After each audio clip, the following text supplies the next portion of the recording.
जिए हेरे। तोर बिना जिन गानी सुना दिन रात कटे हेरे।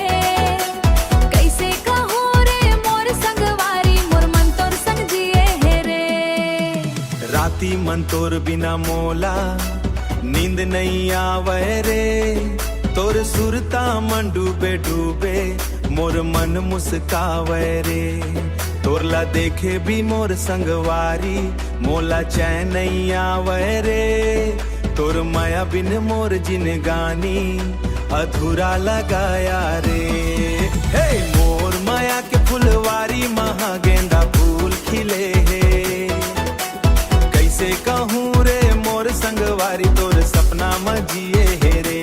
गेंदा फूल खिले हेरे तोर सपना में जिए हेरे।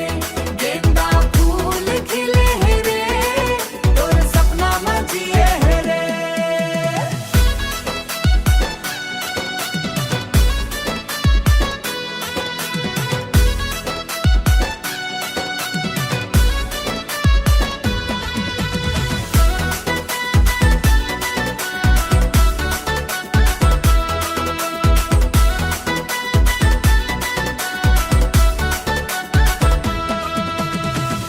लगा दे संघवरी मीठ मीठ गोठिया रे।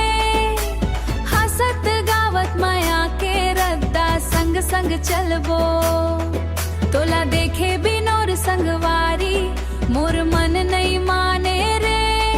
तोर माया के रंग में संगी मोर दुनिया सजे है रे। मोर माया के फुलवारी महा गेंदा फूल खिले है रे।